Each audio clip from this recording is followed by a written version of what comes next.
अभी लास्ट जो अपना पेपर हुआ था, आज क्या तारीख है, 8 है ना, और जो अपना लास्ट पेपर हुआ था वो 3 मार्च को हुआ था, और उसको थोड़ा सा एक बार डिस्कस कर लेते हैं, आप भी देखें कि हमसे कहाँ गलतियाँ हो रही है। अब जो नेक्स्ट संडे को आएगा उसमें केमिकल बॉन्डिंग तक पूरा पेपर वापस आएगा, रिवीजन होगा केमिकल बॉन्डिंग तक का, एटॉमिक, पीरियोडिक, टीएफ ब्लॉक और केमिकल बॉन्डिंग। इस संडे को नहीं, अगले संडे को, और इस संडे को तो जो टेस्ट सीरीज रेगुलर चल रही है उनका केमिकल बॉन्डिंग आएगा। तो पहला क्वेश्चन आपसे मैंने पूछा कि इनमें से कौन सा सम इलेक्ट्रॉनिक है, N2O। N2O का सम इलेक्ट्रॉनिक आपसे पूछा जा रहा है। N2O आप सबको पता है नाइट्रस ऑक्साइड है, और इसी को आप लाफिंग गैस भी कह देते हैं। अगर N2O के अंदर हम कुल इलेक्ट्रॉन देखेंगे तो N2O 7 दूनी 14, नाइट्रोजन का परमाणु क्रमांक 7 तो 7 दूनी 14, और ऑक्सीजन का 8 तो 14 और 8 22 इलेक्ट्रॉन है। अब मुझे देखना है 22 इलेक्ट्रॉन किस में है।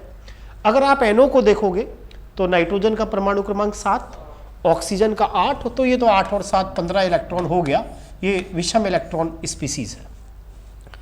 N2O5 में तो सवाल ही नहीं उठता, और वैसे भी चेक करना चाहते हो तो 7 दूनी 14 और 8 पंजे 40, हो ही नहीं सकता। CO कार्बन मोनोऑक्साइड, कार्बन का परमाणु क्रमांक 6, ऑक्सीजन का 8, 8 और 6 14, हो नहीं सकता, तो आंसर CO2 ही होगा।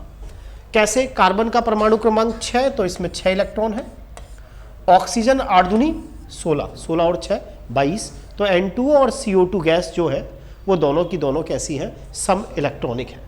और देखो मजे की बात यह है दोनों की स्ट्रक्चर भी एक जैसी है। आगे आप केमिकल बॉन्डिंग में पढ़ोगे कि कार्बन डाइऑक्साइड लीनियर होती है, रेखीय होती है, और नाइट्रस ऑक्साइड भी लीनियर होती है। दोनों में ही सेंट्रल एटम पर sp संकरण मिलेगा। तो N2O और CO2 सम इलेक्ट्रॉनिक तो है ही, साथ में समसंरचनात्मक भी है। एक फोटोन x क्षेत्र में दृश्य स्पेक्ट्रम क्षेत्र की तुलना में अधिक ऊर्जा रखता है। यानी एक फोटोन ऐसा है जिसकी जो ऊर्जा है, एक फोटोन x है, उसकी जो ऊर्जा है वो दृश्य क्षेत्र से ज़्यादा है, दृश्य क्षेत्र से ज़्यादा है। तो आप सबको पता है कि सबसे कम जो लैम्डा होती है वो होती है पराबैंगनी क्षेत्र की। अरे आया ध्यान। उसके बाद किसका नंबर आता है, दृश्य का। उसके बाद किसका नंबर आता है, अवरक्त का। फिर हमें ध्यान हो तो सूक्ष्म तरंगे, और लास्ट में मैं आपको बता चुका कौन आती है, रेडियो तरंग। ये लैम्डा का बढ़ता हुआ क्रम है।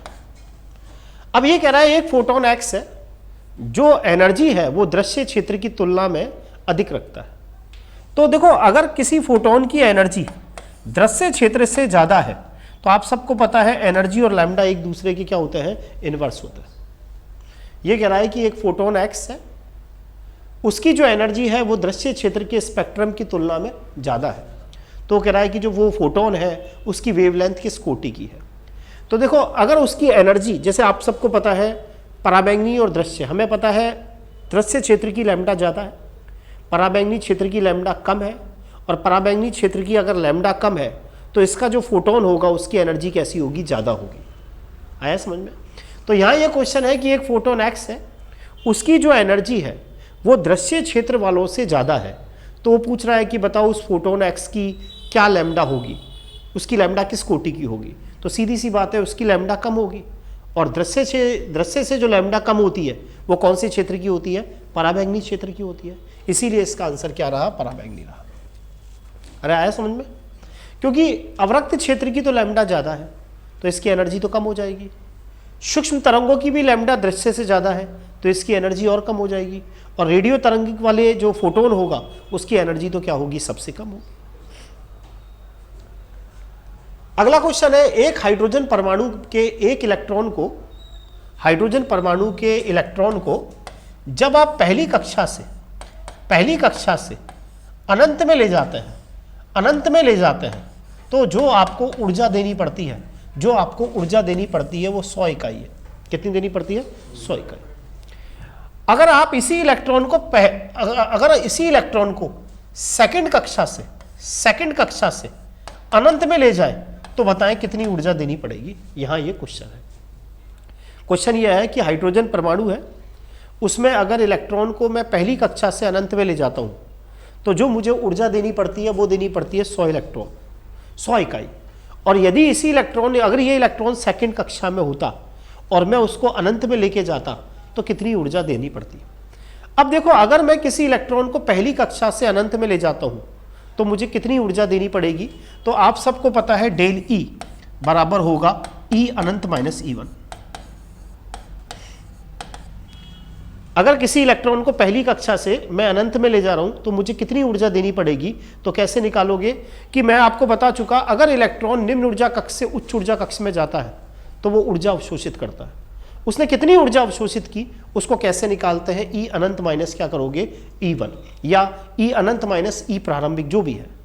अब आप सबको पता है अनंत की जो ऊर्जा होती है वो होती है जीरो, और वो कह रहा है कि इलेक्ट्रॉन को पहली कक्षा से जब आप अनंत में ले जाते हो तो आपको एनर्जी कितनी देनी पड़ती है, 100 इकाई।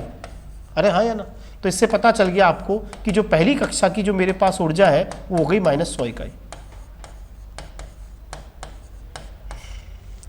आगे समझ में। अब मैं आपको बता चुका फॉर्मूला कि अगर मुझे पहली कक्षा की ऊर्जा पता है और किसी दूसरी अन्य कक्षा की ऊर्जा निकालनी है तो मैं आपको एक फॉर्मूला लिखाया था, ई एन बराबर E1 upon n square. E n बराबर E1 अपॉन एन स्क्वायर। यहां पर मुझे दूसरी कक्षा की ऊर्जा निकालनी है और पहली कक्षा की ऊर्जा मुझे पता है 100 है। एन स्क्वायर का मतलब दूसरी कक्षा की निकालनी है, तो 2 का स्क्वायर करोगे 4, तो मुझे ये पता चल गया दूसरी कक्षा की जो ऊर्जा है वो कितनी होगी, -5 इकाई होगी। आया समझ में। अब उसका क्वेश्चन ये है कि जब आप दूसरी कक्षा से इसको अनंत में ले जाओगे तो कितनी एनर्जी देनी पड़ेगी, मुझसे डेल ई पूछा जा रहा है, ई अनंत माइनस ई टू। अब आप सबको पता है अनंत की ऊर्जा तो कितनी होती है, 0, और दूसरी कक्षा की ऊर्जा कितनी आई, -25 इकाई। माइनस माइनस किसका हो गया, प्लस का, इसीलिए आंसर क्या रहा, 25 इकाई। उम्मीद करता हूं सभी को समझ में आ गया होगा। अच्छा क्वेश्चन था, EMRS में इस साल आया था क्वेश्चन, और अच्छा क्वेश्चन था। EMRS की जो एग्जाम हुई थी उसमें यही क्वेश्चन आया था, और ऐसे क्वेश्चन आते हैं तो थोड़ा सा इनको देखें।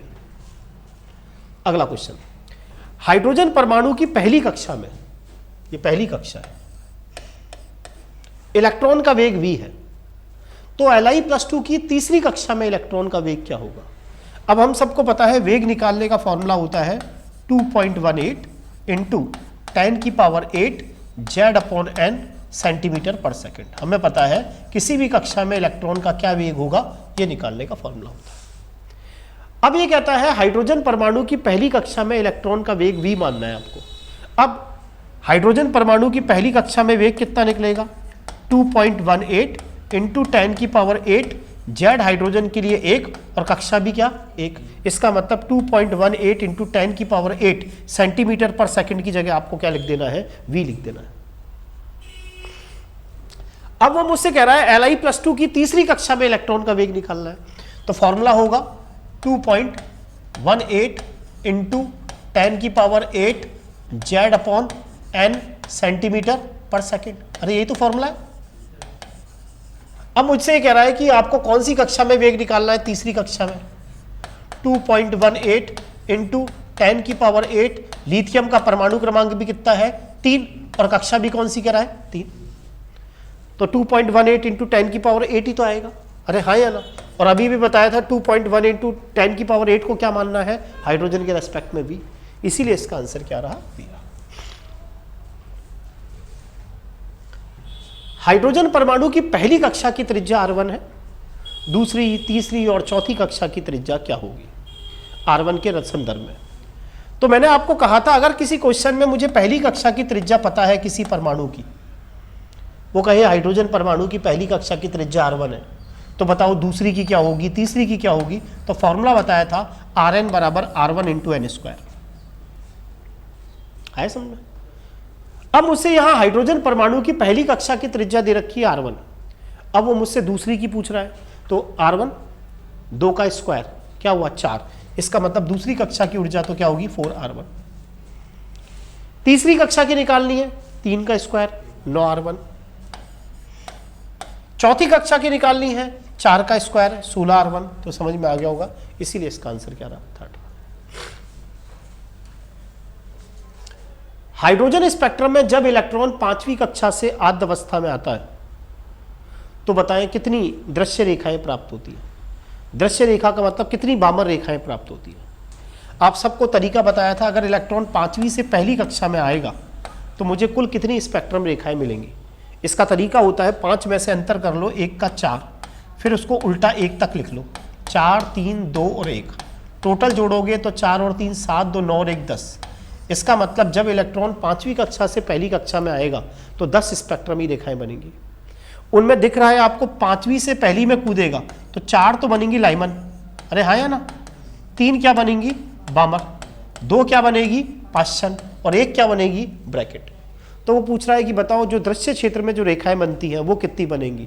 तो आपको पता है दृश्य क्षेत्र का मतलब बामर श्रेणी की रेखा है, और बामर श्रेणी की रेखाएं आप सबको पता है कितनी होती है 3, क्योंकि हमें पता है लाइमन श्रेणी जो बनती है उसकी जो लैम्डा होती है वो तो पराबैंगनी क्षेत्र कोटि की होती है, और बामर श्रेणी की जो लैम्डा बनती है, बामर श्रेणी जब हमें प्राप्त होती है उन फोटोन्स की जो लैम्डा होती है वो किस कोटि की होती है, दृश्य क्षेत्र कोटि की। ये क्वेश्चन वही कर सकता है जिन्होंने पहले थोड़ा बहुत पढ़ा हुआ है। बोर सिद्धांत के अनुसार 5वीं कक्षा में इलेक्ट्रॉन का कोणीय संवेग क्या होगा, लैब असिस्टेंट में पूछा जा चुका। कोणीय संवेग निकालने का फॉर्मूला आप सबको पता है, mvr बराबर क्या लगाना है NH/2। n की वैल्यू यहाँ 5 लगाएंगे, 5h/2π, तो आंसर 5h/2π मुझे कोई दिखाई नहीं दे रहा, तो 5 के अंदर 2 का भाग लगा लो तो 2.5h/ क्या रह जाएगा पाई। आगे समझ में। हाइड्रोजन परमाणु को आद्य अवस्था से उत्तेजित करने के लिए निम्नतम ऊर्जा है। यहां क्वेश्चन यह है कि आप हाइड्रोजन परमाणु को आद्य अवस्था का मतलब है पहली कक्षा, पहली कक्षा से आप इसको उत्तेजित करना चाहते हैं, यानी पहली कक्षा से आप इस इलेक्ट्रॉन को दूसरी कक्षा में लाना चाहते हैं। यहां क्वेश्चन यह है कि हाइड्रोजन परमाणु को आद्य अवस्था से जो निम्नतम उत्तेजित अवस्था है उसमें लाना चाहते हैं। मैं आपको बता चुका पहली अवस्था तो ग्राउंड स्टेट कहलाती है, और पहली अवस्था के अलावा अन्य स्थिति एक्साइटेड स्टेट कहलाती है। यहाँ क्वेश्चन यह है हाइड्रोजन परमाणु को पहली कक्षा से दूसरी कक्षा में आप ले जाना चाहते हैं, तो बताओ कितनी एनर्जी देनी पड़ेगी। तो मैंने अभी भी बताया अगर किसी इलेक्ट्रॉन को आप निम्न ऊर्जा स्तर से उच्च ऊर्जा स्तर में ले जाना चाहते हैं तो कितनी एनर्जी देनी पड़ेगी, फॉर्मूला बताया था ई फाइनल माइनस क्या करोगे ई प्रारंभिक। अब आप सबको पता है जब इलेक्ट्रॉन पहली कक्षा में होता है तो उसकी जो ऊर्जा होती है इलेक्ट्रॉन वोल्ट में होती है -13.6 इलेक्ट्रॉन वोल्ट हाइड्रोजन के रेस्पेक्ट में, और बता रखा है दूसरी कक्षा में जब इलेक्ट्रॉन रहता है तो उसकी जो ऊर्जा होती है वो कितनी रहती है -3.4 इलेक्ट्रॉन वोल्ट। अरे आगे ध्यान, तो हमें पता है दूसरी कक्षा की ऊर्जा तो है -3.4 और पहली कक्षा की ऊर्जा कितनी है -13.6। सॉल्व करोगे तो आपके पास आंसर आ जाएगा 10.2 इलेक्ट्रॉन वोल्ट। क्लियर। निम्न में से किसकी डी ब्रोगली तरंगदैर्घ्य सबसे कम होगी। डी ब्रोगली तरंगदैर्घ्य होती है लैम्डा बराबर h/mv। यह मानना है कि चारों पार्टिकल्स की वेलोसिटी एक जैसी है, तो उसकी डी ब्रोगली तरंगदैर्घ्य सबसे कम होगी जिसका m सबसे ज्यादा होगा। जिसका m ज्यादा होगा उसका लैम्डा सबसे कम होगा। m सबसे ज्यादा किसका होगा, इलेक्ट्रॉन का तो सबसे कम होगा। ये प्रोटॉन है, इलेक्ट्रॉन का द्रव्यमान तो 0.00549 AMU है, प्रोटॉन का वजन केवल 1 AMU है। कार्बन डाइऑक्साइड का अगर आप वजन निकाल के देखेंगे तो 44 AMU आएगा। कैसे, कार्बन का परमाणु क्रमांक 12 और ऑक्सीजन का 16 दूनी 32, 32 और 12 44। सल्फर का अगर निकालोगे तो सल्फर का परमाणु भार होता है 32 और 2 ऑक्सीजन का 16 दूनी 32, 32 और 32 64। तो इसका भार सबसे ज़्यादा है, और इसका भार अगर सबसे ज़्यादा है तो इसकी लैम्डा सबसे कम निकलेगी। 25 ग्राम भार की एक गेंद का वेग दे रखा है और हमें डी ब्रोगली तरंगदैर्घ्य ज्ञात करनी है। क्योंकि सारे के सारे मुझे आंसर सेंटीमीटर में दे रखे हैं, इसलिए मुझे CGS पद्धति लगानी है, और लैम्डा बराबर मेरे पास फॉर्मूला होता है h/mv। आपको बता चुका h का मान 6.6 इंटू 10⁻34 जूल सेकेंड तो होता है MKS पद्धति में, और CGS पद्धति में इसका मान होता है 6.6 इंटू 10⁻27 अर्ग सेकेंड। अरे आगे ना, यहाँ जो मास मुझे दे रखा है वो दे रखा है 25 ग्राम, और साथ ही साथ जो वेलोसिटी मुझे दे रखी है वो दे रखी है कितनी, 6.6 गुना 10⁴। आगे समझ में। अब आप इसको सॉल्व कर लो, ये तो कैंसिल हो गया इससे, ये ऊपर जाएगा तो 1/25 गुना 10⁻31। आगे समझ में। आप ऐसा करता हूं, मैं इसको ऊपर 100 से गुना कर लेता हूं, नीचे भी 100 से गुना कर लेता हूं, कोई फर्क थोड़ी पड़ेगा ऊपर नीचे। इससे फायदा हुआ ये तो कट गया 4 बार, और ये जब ऊपर जाएगा तो 10 का स्क्वायर ऊपर जाएगा तो 10 की घात -2 और जुड़ जाएगा, तो आंसर हो जाएगा क्या 4 गुना 10 की घात -33। है क्या ऐसा ऑप्शन है?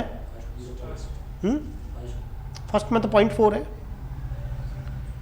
भाई, 0.4 है, कहीं ना कहीं कैलकुलेशन में मिस्टेक है। एच की वैल्यू तो ये लगेगी 6.6 × 10⁻27। 25 ग्राम की गेंद है, वेलोसिटी यही लगेगी 6.6 गुना 10 की घात 4। ये कैंसिल आउट हो जाएगा, ये ऊपर जाएगा तो 10 की घात -31, ऊपर नीचे 100 से गुना कर दिया। समझ में आ गई बात? तो इसमें करेक्ट कैलकुलेशन कर लेना, 4 गुना 10 की घात -33 ही आएगा। आया समझ में? ये नहीं आएगा।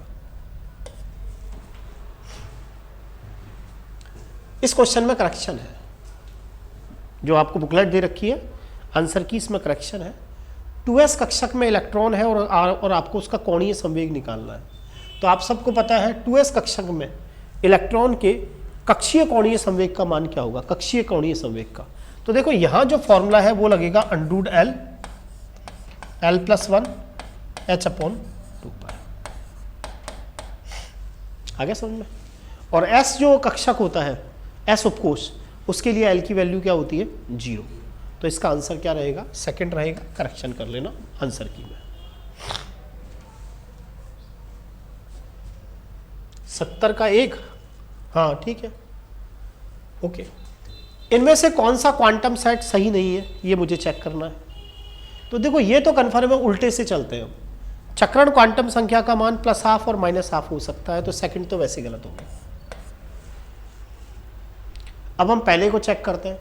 n का मान l से बड़ा होता है, कभी n और l बराबर नहीं हो सकते, ये भी गलत ये भी गलत, तो आंसर एक ही रहेगा।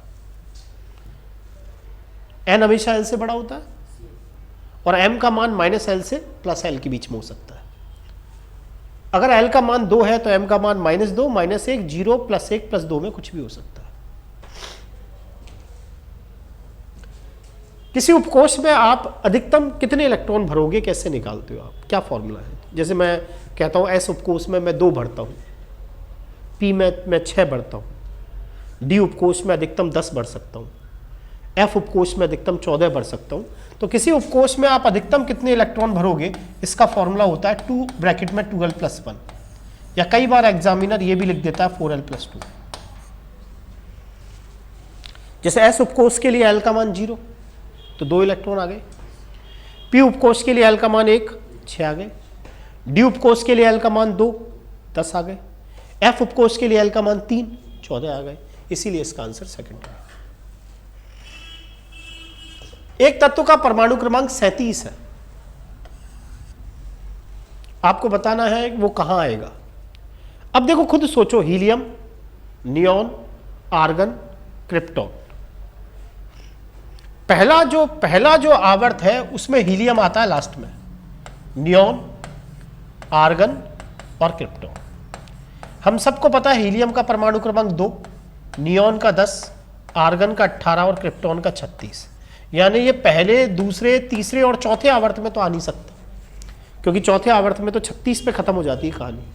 इसका मतलब ये 5वें आवर्त में है, और 5वें आवर्त में आपको पता है S ब्लॉक, D ब्लॉक और P ब्लॉक के तत्व होते हैं। 5s है, 5p है और D कितना है। अब मुझे परमाणु क्रमांक 37 वाले का इलेक्ट्रॉनिक विन्यास खींचना है, तो सबसे पहले मैं क्रिप्टॉन लिख दूंगा, जिससे 36 तक का काम खत्म हो जाए। 5वें आवर्त का कोई भी तत्व अगर आएगा तो सबसे पहले इलेक्ट्रॉन 5s में जाएगा, 5s1।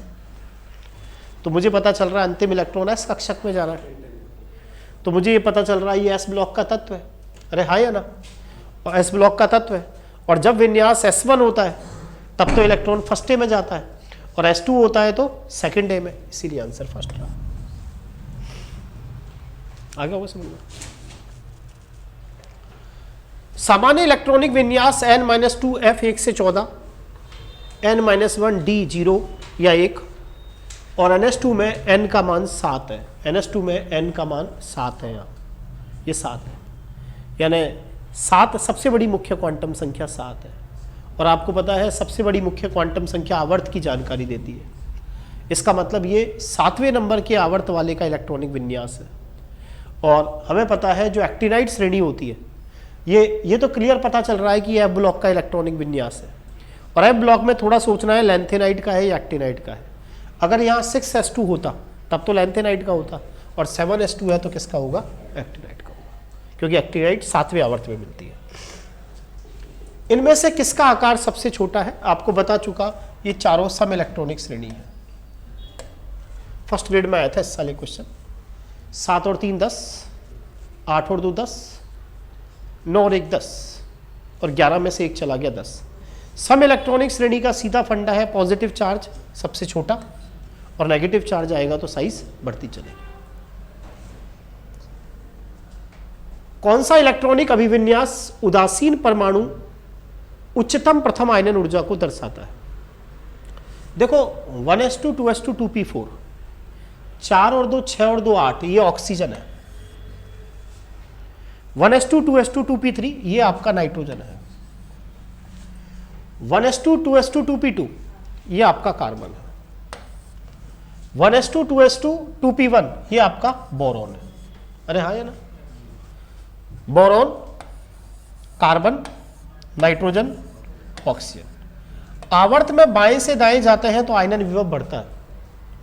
बोरॉन से ज्यादा कार्बन का होता है, लेकिन एक्सेप्शन बता चुका, ऑक्सीजन और नाइट्रोजन में नाइट्रोजन का आयनन विभव ज्यादा होता है। रीजन बता चुका, अर्धपूरित कक्षकों के स्थायी विन्यास होने के कारण। इसीलिए जो इसका आंसर है वो क्या रहा? सेकंड रहा। कौन सा इलेक्ट्रॉनिक विन्यास ऐसा है जिसका आयनन ऊर्जा सबसे कम है? ये तो मुझे पता चल रहा है, इसके बाह्यतम कोश में 8 इलेक्ट्रॉन है, इसके बाह्यतम कोश में 6 इलेक्ट्रॉन है, ये 7 है, और ये NH2 NP3 है। मैं थोड़ी देर के लिए सोच लेता हूं, ये तो हमारी नियॉन है, ये हमारा ऑक्सीजन है, ये हमारा फ्लोरीन है, और ये हमारा नाइट्रोजन है। यानी नाइट्रोजन, ऑक्सीजन, फ्लोरीन, नियॉन। किसी भी आवर्त में सबसे ज्यादा आयनन विभव तो अक्रिय गैसों का होता है, और नाइट्रोजन और ऑक्सीजन में हमें पता है ऑक्सीजन का कम होता है, उससे ज्यादा नाइट्रोजन का होता है, उससे ज्यादा फ्लोरीन का होता है, उससे ज्यादा नियॉन का होता है। तो सबसे कम आयनन विभव यहां पर बोलो किसका है? सॉरी, किसका है? ऑक्सीजन। अरे हाँ है ना, क्योंकि आवर्त में बाएं से दाएं जाने पर तो आयनन विभव बढ़ता ही है। अगला क्वेश्चन, निम्न में से किस परिस्थिति में न्यूनतम ऊर्जा मुक्त होगी?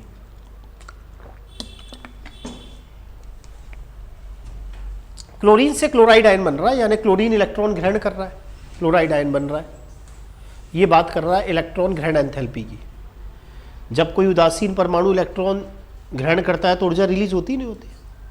क्लोरीन से बना क्लोराइड और कार्बन से बना कार्बाइड। लेकिन मैंने आपको कहा था जो नाइट्रोजन परिवार है वो अर्धपूरित स्थायी विन्यास है, इसीलिए उसमें इलेक्ट्रॉन ग्रहण करने की प्रवृत्ति कम होती है। यानी नाइट्रोजन जब नाइट्राइड बनाएगा, फास्फोरस जब फास्फाइड बनाएगा, तो उनके अंदर इलेक्ट्रॉन ग्रहण करने की प्रवृत्ति कम होती है, क्योंकि अर्धपूरित स्थायी विन्यास है उनका। और कोई भी इलेक्ट्रॉन क्यों ग्रहण करता है? ताकि उसको स्टेबिलिटी मिले। तो मैंने आपको लिखाया हुआ है नाइट्रोजन परिवार में इलेक्ट्रॉन ग्रहण करने की प्रवृत्ति बहुत कम होती है, यानी इलेक्ट्रॉन कम ग्रहण करेगा तो ऊर्जा भी कम मुक्त होगी। लेकिन नाइट्रोजन और फास्फोरस में याद करें, हमने अधातुओं में कुछ अपवाद पढ़े थे, carbon silicon, nitrogen phosphorus, oxygen sulphur, fluorine chlorine. Generally वर्ग में ऊपर से नीचे आने पर इलेक्ट्रॉन बंधुता घटती है, लेकिन एक्सेप्शनली कार्बन से ज़्यादा सिलिकॉन की, नाइट्रोजन से ज़्यादा फास्फोरस की, ऑक्सीजन से ज़्यादा सल्फर की, और फ्लोरीन से ज़्यादा किसकी होती है? क्लोरीन की। याद आ गया होगा। तो इन दोनों के अंदर तो एनर्जी ज़्यादा निकलेगी, और नाइट्रोजन और फास्फोरस में फास्फोरस की इलेक्ट्रॉन ग्रहण एंथैल्पी ज़्यादा है। इसका मतलब फास्फोरस जब इलेक्ट्रॉन ग्रहण करता है तो नाइट्रोजन की कंपेयरिंग में ज़्यादा एनर्जी रिलीज करता है। तो आंसर क्या हो जाएगा?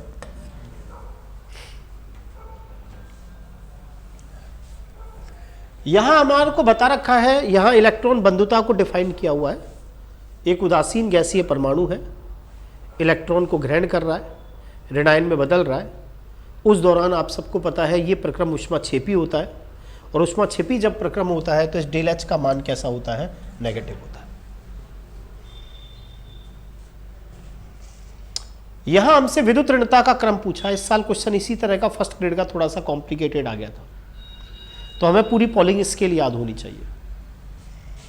Lithium, beryllium, boron, carbon, nitrogen, oxygen, fluorine. इसकी विद्युत ऋणता 1, इसकी 1.5, इसकी 2, इसकी 2.5, इसकी 3, इसकी 3.5 और इसकी 4। Sodium, magnesium, aluminium, silicon, phosphorus, sulphur, chlorine. इसकी 0.9, इसकी 1.2, 1.5, 1.8, 2.1, 2.5 और 3। पॉलिंग स्केल याद आ जाना चाहिए। अब हमें कौन कौन से एलिमेंट दे रखे हैं? एक तो दे रखा है कार्बन, एक दे रखा है नाइट्रोजन, एक दे रखा है सिलिकॉन और एक दे रखा है फास्फोरस।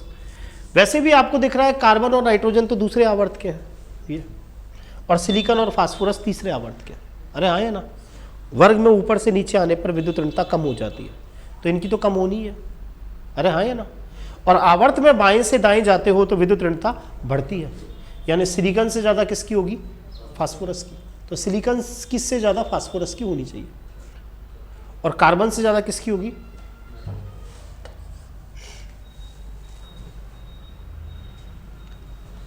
निम्न में से जो अधिकतम विद्युत ऋणता रखता है, आप सबको पता है हैलोजन परिवार की सर्वाधिक विद्युत ऋणता होती है और उनका इलेक्ट्रॉनिक विन्यास होता है NH2NP5।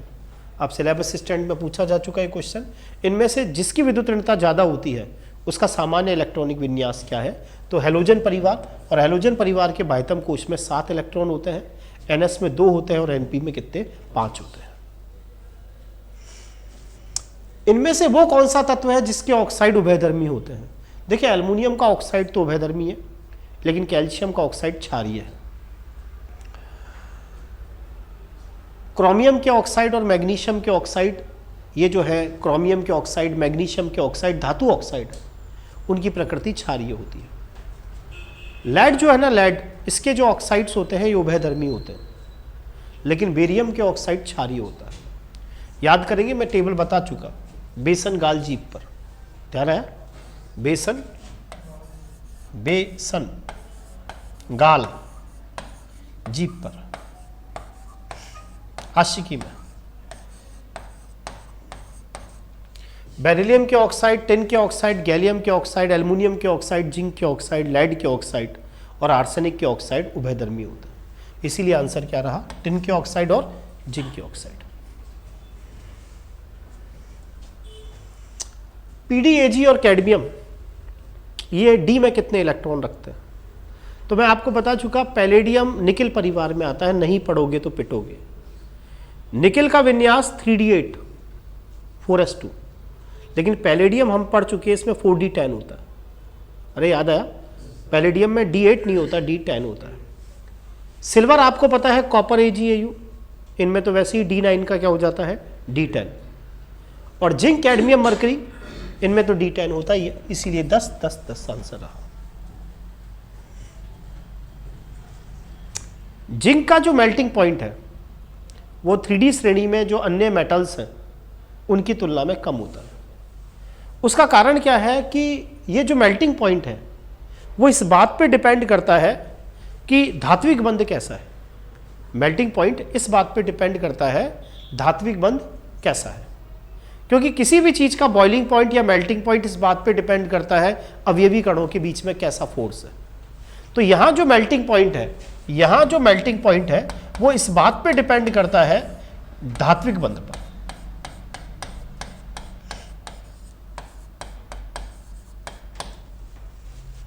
कि जो डी ब्लॉक की मेटल्स हैं वो आप सबको पता है सॉलिड है, और सॉलिड मेल्ट होती है, तो सबका मेल्टिंग पॉइंट होगा। तो मेल्टिंग पॉइंट इस बात पे डिपेंड करता है कि अवयवी कणों के बीच में कैसी बॉन्डिंग है। अगर जैसे जिंक का क्रिस्टल है तो खूब सारे जिंक के परमाणु हैं, उनके बीच में धात्विक बंध कमजोर होता है। अब प्रश्न उठा कि साहब धात्विक बंध कमजोर क्यों होता है? क्योंकि ये जो मेटेलिक बॉन्ड है ये डिपेंड करता है n-1d में अयुग्मित इलेक्ट्रॉन की संख्या पर। क्योंकि आप सबको पता है बंध निर्माण में कौन भाग लेते हैं? अयुग्मित इलेक्ट्रॉन भाग लेते हैं, युग्मित वाला तो लेगा ही क्यों। अब आप सबको पता है जिंक का विन्यास 3d10 4s2, तो उसमें अयुग्मित इलेक्ट्रॉन की संख्या कैसी है 0। तो ये कह रहा है कि जिंक का गलनांक दूसरे 3D की तुलना वाले एलिमेंट से कम होता है, क्योंकि डी कक्षक पूर्ण रूप से भरा हुआ है और ये जो डी इलेक्ट्रॉन है वो धात्विक बंध में क्या नहीं लेते, भाग नहीं लेते।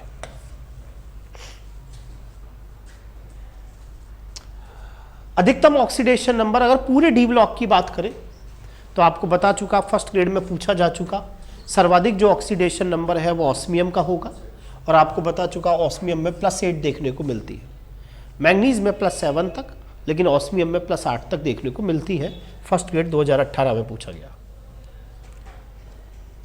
संक्रमण धातुएं किस विन्यास के साथ अधिकतम ऑक्सीडेशन नंबर दिखाएंगी? हम सबको पता है अधिकतम ऑक्सीडेशन नंबर देखने के लिए n-1d में अयुग्मित इलेक्ट्रॉन, मैक्सिमम ऑक्सीडेशन नंबर निकालने का फॉर्मूला n-1d में अयुग्मित इलेक्ट्रॉन प्लस ns में इलेक्ट्रॉन प्लस ns के इलेक्ट्रॉन है या ns2 के इलेक्ट्रॉन है, आप ऐसे भी बोल सकते हैं। अब मुझे पता है कि संक्रमण धातुएं किस विन्यास में अधिकतम ऑक्सीडेशन नंबर दिखाएंगी। n-1d3 का मतलब है d में 3 अयुग्मित है और ns के इलेक्ट्रॉन पार्टिसिपेट बॉन्डिंग में करते ही हैं, तो इसके अंदर तो ये 5 बॉन्ड तक बना सकता है, 3 2 5। इसमें n-1d5 5 अयुग्मित और ns के इलेक्ट्रॉन बॉन्डिंग में पूरे ही भाग ले लेते हैं, तो 5 और 1 कितने बना सकता है, 6। ये आपको दिख रहा है मैंगनीज का विन्यास है। मैंने कहा था मैक्सिमम ऑक्सीडेशन नंबर निकालते समय n-1d के तो अनपेयर्ड लेने और ns के इलेक्ट्रॉन पूरे जोड़ने, तो d में आपको पता है अधिकतम 5 ही अयुग्मित हो सकते हैं, तो 5 और 2 क्या 7। यहां d8 विन्यास हो गया और d8 के अंदर आपको पता है अयुग्मित इलेक्ट्रॉन की संख्या घट जाएगी, d8 ऐसे ही तो बनोगे, तो 2 अयुग्मित है, तो इसके अंदर तो +4 तक ऑक्सीडेशन स्टेट देखने को मिलेगी। क्रोमियम +2, Mn+2 और Fe+2 है। इनके चुंबकीय आघूर्ण आपको दे रखे हैं x y z, इनका क्रम आपको बताना है। तो सीधा सा कॉन्सेप्ट है, जिनमें अयुग्मित इलेक्ट्रॉन की संख्या बराबर होगी उनका चुंबकीय आघूर्ण एक जैसा निकलेगा, क्योंकि चुंबकीय आघूर्ण डिपेंड करता है अयुग्मित इलेक्ट्रॉन की संख्या पर। √n+2 यूनिट आप सबको पता है बोर मैग्नेटॉन। अगर हम क्रोमियम +2 की बात करें तो आप सबको पता है क्रोमियम का विन्यास होता है 3d5 4s1। इसमें से 2 इलेक्ट्रॉन चले गए तो d4 का मतलब इसमें 4 अयुग्मित है, सही है। Mn+2, पहले मैंगनीज का विन्यास खींचोगे 3d5 4s2, मैंगनीज में कितने अयुग्मित है 5, Mn+2 है 5 अयुग्मित इलेक्ट्रॉन। Fe+2 का विन्यास है, आयरन का विन्यास है 3d6 4s2, +2 का मतलब 2 चलेंगे और d6 में d5 तो एक एक करके भरोगे और d6 से पेयरिंग चालू हो जाएगी, तो इसके अंदर युग्मित इलेक्ट्रॉन की संख्या 4 रह जाएगी।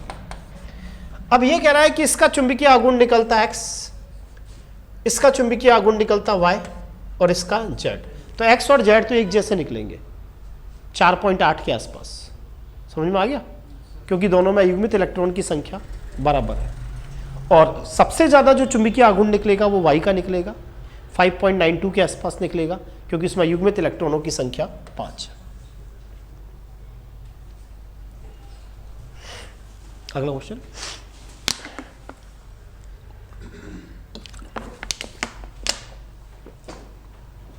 मैंगनीज की वो कौन सी आयनिक अवस्था होगी जब चुंबकीय आघूर्ण 4.83 बोर मैग्नेटॉन निकलेगा। तो मैं आपको बता चुका, जब इसमें युग्मित इलेक्ट्रॉनों की संख्या 4 होती है ना, उस समय चुंबकीय आघूर्ण आप सबको पता है कितना निकलता है 4.83, और जब अयुग्मित इलेक्ट्रॉनों की संख्या 5 होती है तो चुंबकीय आघूर्ण निकलता है 5.92 के आसपास। तो मुझे वो स्पीसीज देखनी है जब अयुग्मित इलेक्ट्रॉनों की संख्या 4 हो। अगर मान लीजिए मैंगनीज +2 होता, तो मैंगनीज +2 का तो विन्यास होता है 3d5, तो इसमें तो अयुग्मित इलेक्ट्रॉनों की संख्या 5 होती, तब तो चुंबकीय आघूर्ण 5.92 निकलता, ये तो हो नहीं सकता। अगर मैं Mn+3 की बात करूं, Mn+3 सही है ना, Mn+3, तो Mn+3 में क्या विन्यास होगा 3d5 4s2, 4 गए, 2 और 2 4, Mn+3 है ना, सॉरी +3 है तो 3 जाएंगे ना, 3d4। अयुग्मित इलेक्ट्रॉनों की संख्या कितनी रह जाएगी? 4। और +4 के अंदर, +4 में देखें तो Mn+4 अगर मैं बताऊं तो 3d5 4s2, 2 इसमें से 2 इसमें से, तो अयुग्मित इलेक्ट्रॉनों की संख्या कितनी रह जाएगी? 3। और 3 के केस में तो आंसर 3 से थोड़ा सा क्या आता है? ज़्यादा आता है, 3 और 4 के बीच में। तो इसका आंसर क्या होना चाहिए? 89 का आंसर क्या निकलना चाहिए? सेकंड। शायद मेरे हिसाब से आंसर की में करेक्शन है इसमें, या सही क्या? सेकंड ही देख लेना एक बार। प्रिया +4 कैसे बता रहे हो आप? बताओ +4 कैसे कर रहे हो? अगर आप Mn+4 दिखाओगे तो मैंगनीज का विन्यास है 3d5 4s2। अरे यही तो है, अरे हाँ या ना? और +4 का मतलब 3 रह गए। और 3 अगर आप देखोगे तो फॉर्मूला लगाओ, √n n+2, 3 2 5 5 3 15, √15 का मान तो 4 से कम ही आएगा ना, इसीलिए इसका आंसर सेकंड होगा। करेक्शन हो तो करेक्शन कर लेना। आवर्त सारणी का F ब्लॉक जिन तत्वों से मिलकर बना है उनमें छठे आवर्त में केवल 4f कक्षक, 7वें आवर्त में 5f कक्षक। ये पूछना चाह रहा है कि आवर्त सारणी में जो F ब्लॉक है वो कहाँ है? तो आपको पता है छठे आवर्त और 7वें आवर्त में है। छठे आवर्त में तो इलेक्ट्रॉन 4f कक्षक में भरे जाते हैं, और 7वें आवर्त में कहाँ भरे जाते हैं? 5f में। इस साल पूछा गया था सेकंड ग्रेड में। पता चुका लैंथेनाइड के 14 जो तत्व हैं हमारे, सीरियम से लेकर लुटीशियम तक, 58 से लेकर 71 तक, उसमें जो 13 एलिमेंट है वो तो प्रकृति में मिलते हैं, लेकिन एकमात्र प्रोमेथीमियम, प्राइम मिनिस्टर प्रोमेथीमियम, वो आपको पता है आर्टिफिशियल मेन मेड एलिमेंट है। तो लैंथेनाइड में से कृत्रिम विधि द्वारा निम्न में से कौन प्राप्त होता है? प्रोमेथीमियम। एक्टिनाइड सभी कृत्रिम तत्व हैं, गलत बात है। एक्टिनाइड में जो शुरू के 3 मेंबर हैं, कौन कौन? मैंने कहा था यूरेनियम 92 के बाद के 93 नेपच्यूनियम से, वो है आर्टिफिशियल एलिमेंट।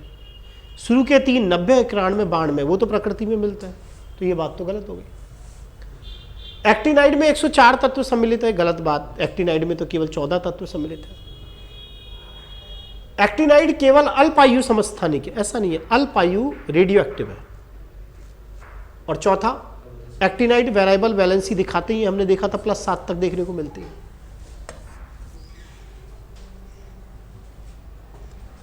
लैंथेनाइड संकुचन निम्न कारक के लिए उत्तरदायी है, आप सबको पता है, यह तो अब अच्छे से रट भी गया होगा। T जरा हाफ, अरे आगे धन। टाइटेनियम से बड़ा कौन है? जिरकोनियम। और जिरकोनियम और हैफनियम की साइज बराबर है, ऐसा कौन से कॉन्ट्रैक्शन के कारण है? Lanthanide contraction. तो लैंथेनाइड कॉन्ट्रैक्शन के कारण आपको पता है जिरकोनियम और हैफनियम की साइज आपस में क्या हो जाती है? बराबर होती है। निम्न में से आयनों के कौन से युग्म ऐसे हैं जिनका चुंबकीय आघूर्ण 5.93 बोर मैग्नेट्रॉन है? तो अभी भी कहा था जिनमें अयुग्मित इलेक्ट्रॉन की संख्या 5 होती है ना, उनका चुंबकीय आघूर्ण 5.93 होता है। और अयुग्मित इलेक्ट्रॉनों की संख्या 5 एक तो Mn+2 में तो मिलती है, ये तो कन्फर्म है। अरे हाँ या ना? Mn+2 ये तो है ही। अब मुझे इनमें चेक करना है Fe+3 में क्या 5 अयुग्मित है क्या?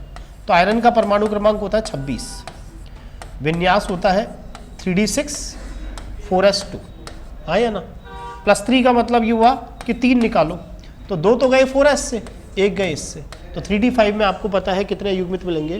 5, इसीलिए इसका आंसर क्या रहा? 1 रहा। लैंथेनाइड संकुचन के लिए निम्न में से कौन सा मुख्य कारक हो सकता है? तो आपको बताया था कि लैंथेनाइड संकुचन का कारण ये होता है कि जो F कक्षक है, F कक्षक, उसका जो परिरक्षण प्रभाव होता है वो क्षीण होता है। ध्यान आया? मैंने बताया था लैंथेनाइड संकुचन का कारण क्या बताया था कि परमाणु क्रमांक 58 से 71 तक जैसे जैसे परमाणु क्रमांक वृद्धि होती है, जो त्रिधनात्मक आयन है उनकी आयनिक त्रिज्या में कमी आती है, उसे लैंथेनाइड संकुचन कहते हैं। कारण मैं बताया था कि लैंथेनाइड संकुचन में अंतिम इलेक्ट्रॉन जब 4f कक्षक में जाता है तो 4f कक्षक का परिरक्षण प्रभाव दुर्बल होता है। ध्यान आया? जो F कक्षक है उसकी आकृति इस तरह की जटिल होती है कि उसका जो शील्डिंग इफेक्ट है वो बहुत पुअर होता है, उसका परिरक्षण प्रभाव कैसा होता है, दुर्बल होता है। और परमाणु क्रमांक वृद्धि के साथ नाभिक के आवेश में बढ़ोतरी होती है, नाभिक इलेक्ट्रॉन खींचता है और आकार में क्या आती है, कमी।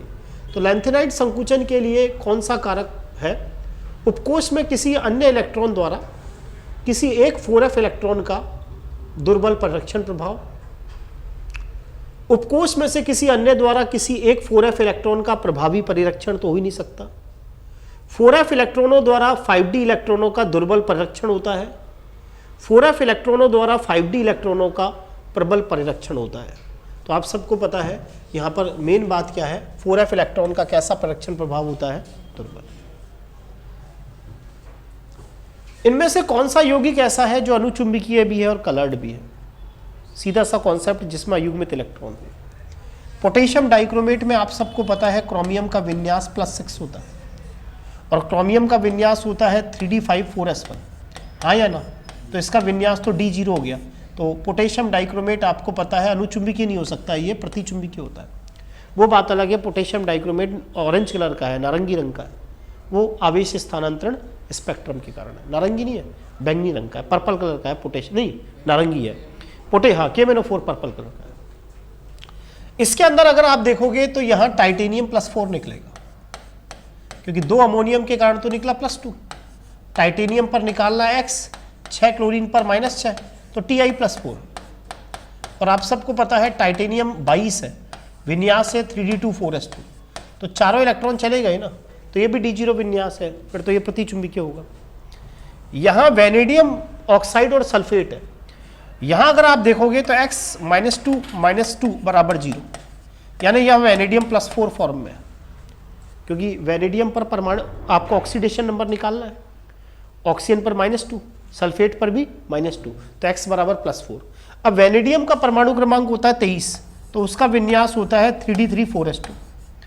अब इसमें से अगर 4 इलेक्ट्रॉन आपने निकाल दिए तो D1 में क्या रह गया, एक अयुग्मित इलेक्ट्रॉन रह गया, इसीलिए अनुचुंबकीय और कलर्ड है।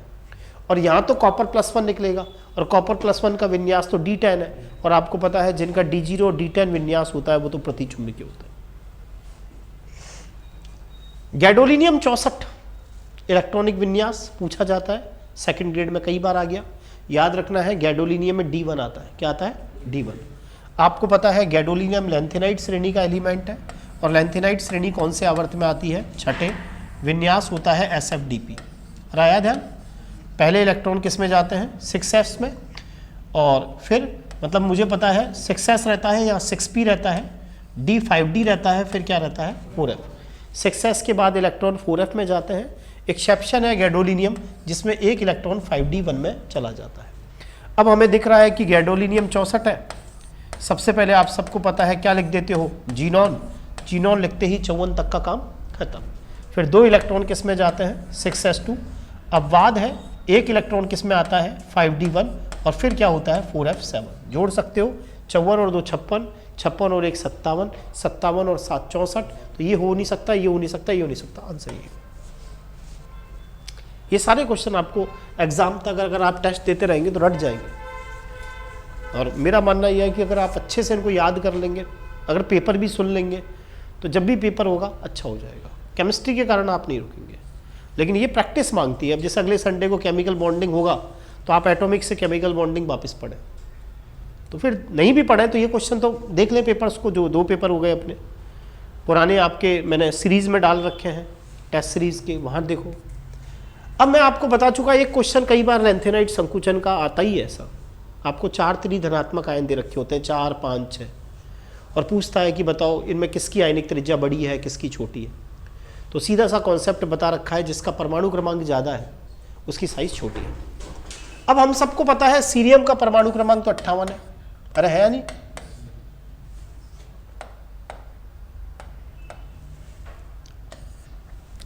हो सकता है रमेश जी आज भी नहीं आए, क्योंकि कल उनकी शादी थी ना, तो कल से आ सकता है, हो सकता है पूछूंगा अभी, मुश्किल लगता है मुझे, क्योंकि घर में शादी है तो थोड़ा सा। सीरियम का 58, लैंथेनम आपको पता है परमाणु क्रमांक कितना, 57, प्रोमेथियम कितना है 61, और एटरबियम कितना है 70, यही है ना।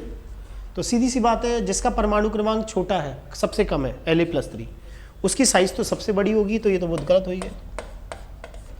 और जिसका परमाणु क्रमांक सबसे ज्यादा है उसकी साइज सबसे छोटी होगी।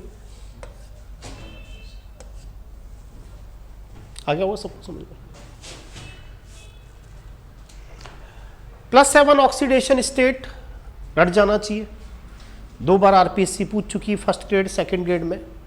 एक्टिनाइड श्रेणी में 2 एलिमेंट ऐसे हैं जो +7 दिखाते हैं, एक तो नेपच्यूनियम और एक प्लूटोनियम, 93 और 94। ध्यान आया, नेपच्यूनियम और प्लूटोनियम। इस साल सेकंड ग्रेड में क्वेश्चन यही आया था, दे रखे थे आपको और पूछा कि त्रिज्या का अरेंज कीजिए। अब वो आपसे सटीक चाहता था कि आपको सारे नंबर याद है या नहीं। तो देखो इन्होंने स्टार्ट कहाँ से किया, प्रोमेथीमियम से। सिर पर 9 दिए रखकर परमेश्वरी समझाए। प्रोमेथीमियम का परमाणु क्रमांक होता है कितना, 61। समेरियम का 62, यूरोपियम का 63, गैडोलिनियम का 64, टर्बियम का 65। कितना आसान क्वेश्चन था जिसमें सबकी हवा खिसक गई। कुछ नहीं करना, जिसका परमाणु क्रमांक सबसे कम है उसकी साइज सबसे बड़ी है, तो सबसे छोटा तो इसमें कौन होगा, टर्बियम +3। अरे हाँ या ना, ये ले दो ऑप्शन, ये तो गलत हो गया। और दिख रहा है सबसे बड़ा इसमें कौन होगा, प्रोमेथीमियम। दिख रहा है सबसे छोटा टर्बियम +3, इससे बड़ा कौन है, गैडोलिनियम +3, इससे बड़ा कौन है, यूरोपियम +3, उससे बड़ा कौन है, समेरियम +3, और उससे बड़ा कौन है, प्रोमेथीमियम +3। क्वेश्चन का पैटर्न यही रहता है, कभी चेंज नहीं होता है।